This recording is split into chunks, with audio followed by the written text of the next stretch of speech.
Hello, welcome home to Eden. This is Eve Christoph, your Love Life Muse. Stick with me for the hottest news and subscribe to this channel to get somewhere new. Welcome home to Eden, Eve's Eden. That's the Eden where the feminine is pleasured and the goddess woman gets what she wants. That's the Eden I want to bring you home to. So one of the things about woman is that we honor emotions. Emotions are good with us. We're really okay with emotions because, you know, your emotions guide you. They are your guidance.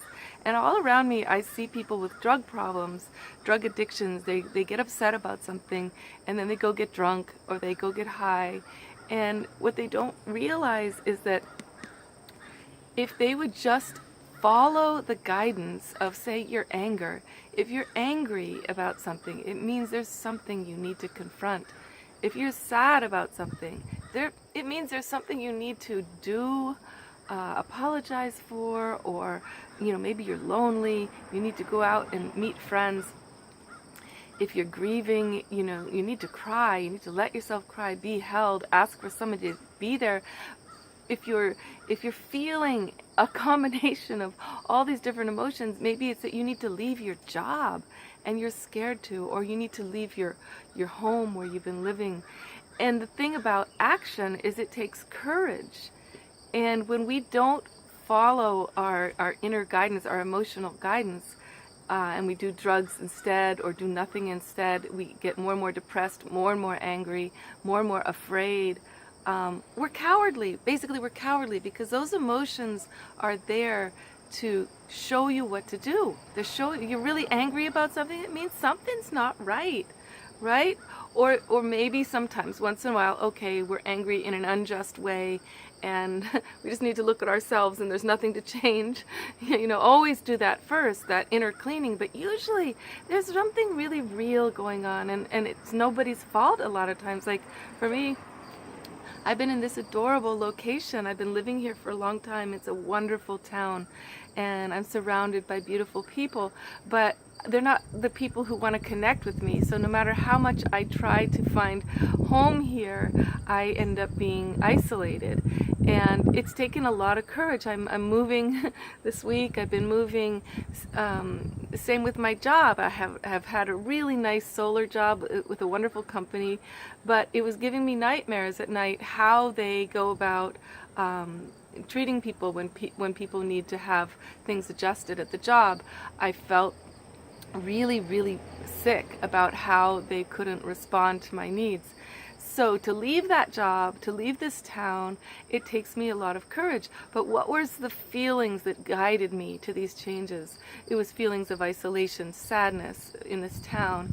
It was feelings of outrage at my job, actually, for giving them so much and asking for so little, and they wouldn't bother to give me what I needed, which would have made them a lot of money, And what happens, though? The energy released when you follow your emotions is amazing. Like the home I'm moving to, as soon as I got to this town, I have like maybe 10, 15 interactions a day at this new location. I naturally fit there, so I meet people all day, and I'm interacting with creative artists. I'm going to an artist community. That is so joyous to me. Even if I don't really end up being that close friends with people, it means that I'm at least relating with the world. When the new job that I have, everything that bothered me about the other solar company is not in this new solar company that I'm working for. Everything, it's all in alignment with who I am, of how I need to work. So this is the thing, you're afraid. On one side of your emotions, you're afraid, I can't confront that person, it's too scary. And then you don't take action, and what happens is it festers, the emotion festers, it gets deeper, the anger gets more intense, and it's going to explode. The depression gets so deep you start doing antidepressants. The woman next down the block from me has this horrendous husband that she invited back in because he was in trouble.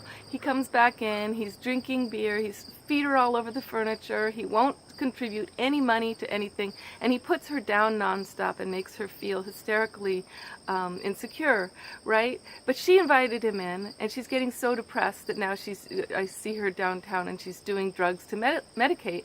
And we had this big powwow together where I was like, look, you take action, girlfriend. You take action. This whole pathos about being a victim is a bunch of bull. Because she's like, I can't get him out. He won't respond. I asked him to leave. I said, don't ask him. You tell him. He's going. Put his stuff on the porch. You don't ask a bully. You tell a bully.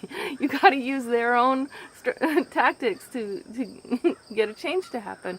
And sure enough, that day, the momentum, you know, and I said, ask for help. Ask your mother to back you up on this. You got to get out of there. Get him out of there, you know.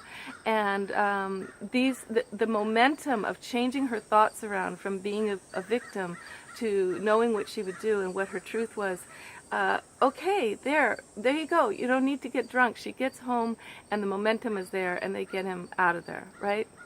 They did. The women got this asshole bully out of the house, you know, playing video games with the kids all day like a child, and demanding food, eating food that she buys, and then throwing the rest away in the trash, you know, and then telling her she doesn't cook right.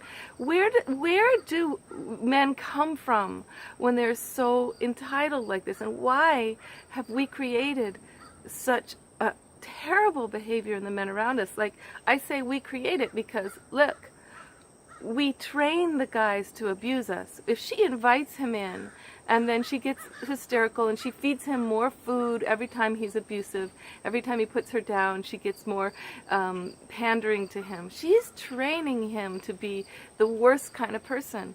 We train each other for how we're treated. We train the people around us by what we put up with and what we don't put up with. So much love to you, darling, and honor your emotions. Feel them fully and look what they're pointing at, and then take action, okay? And then your drug deal, whatever your thing is with self-medication, you won't be needing to self-medicate when you you take action about what you need in your life. Be that courageous. Love yourself that much. Love yourself enough. Okay? Love life, darling.